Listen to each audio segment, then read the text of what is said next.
Monseigneur, bonjour. Bonjour Clémence. Alors ça y est, demain, vous partez pour Lourdes. Oui, je pars plus exactement cet après-midi. Cet après-midi, donc pour l'Assemblée plénière des évêques de France.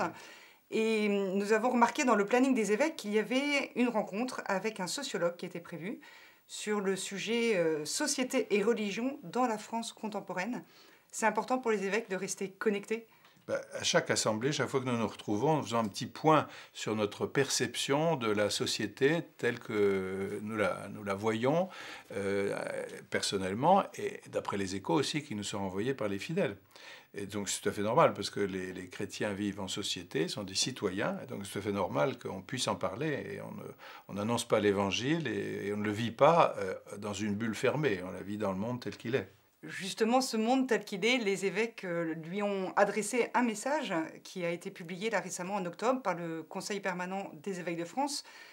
Dans un monde qui change, retrouver le sens du politique. C'est quoi ce message des évêques ?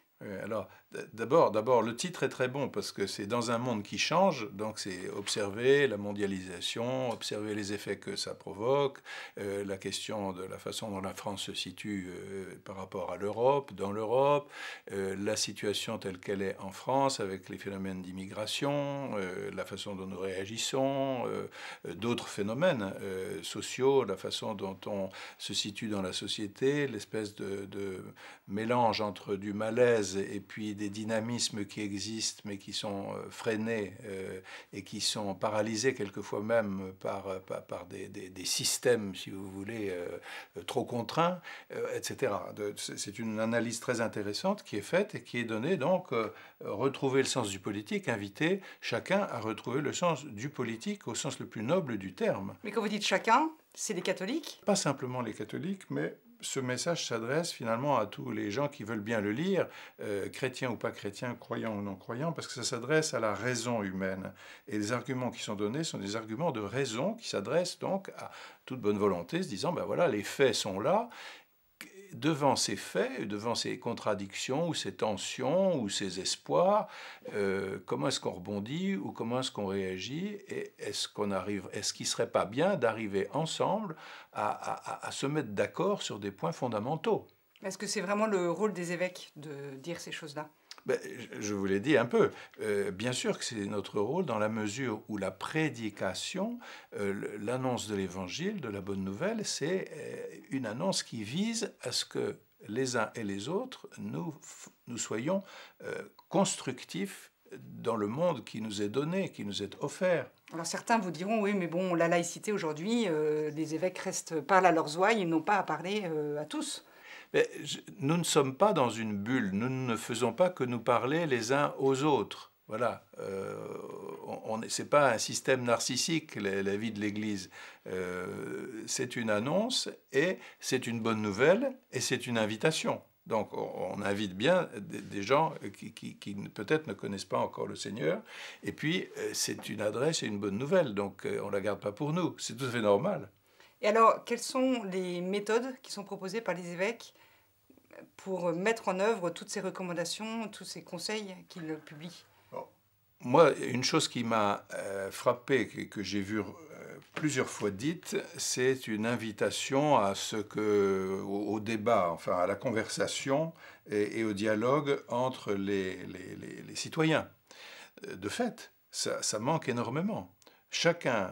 On a l'impression que chacun est dans sa case, ou dans son groupe, ou dans son mouvement, ou dans son lobby, mais ne s'intéresse pas beaucoup au bien commun. Le bien commun n'est pas perçu ou vraiment voulu à fond. Le bien commun...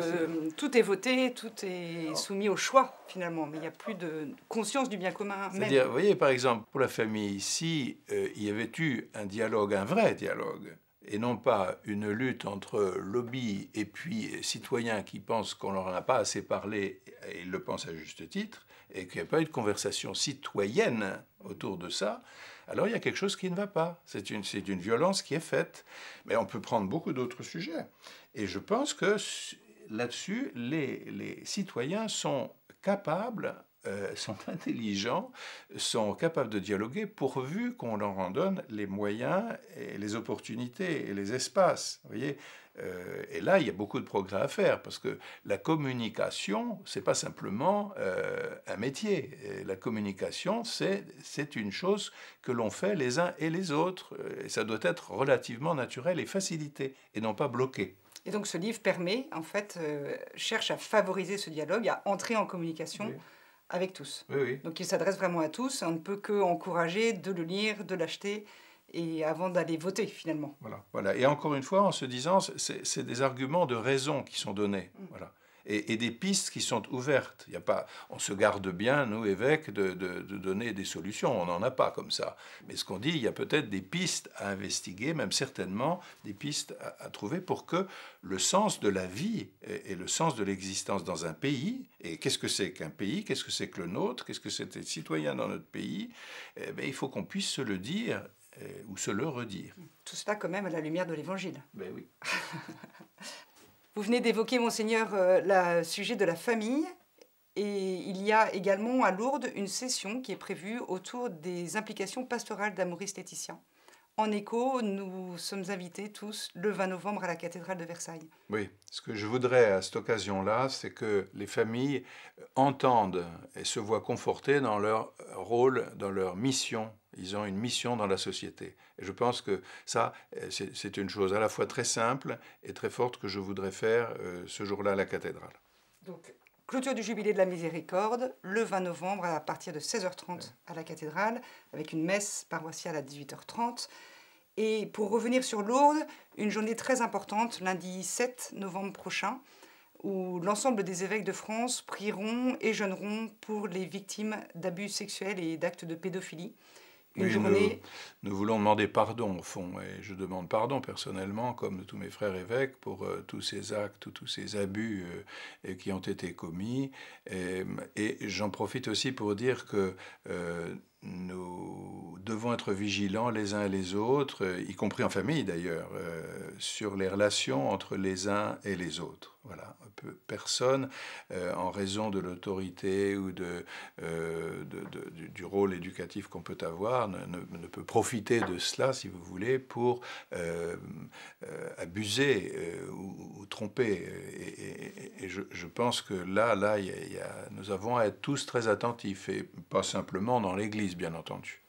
Donc, Monseigneur, nous entendons votre appel à rejoindre cette prière des évêques pour les victimes d'abus sexuels et d'actes de pédophilie. Et nous vous souhaitons une très belle assemblée plénière fructueuse. Merci.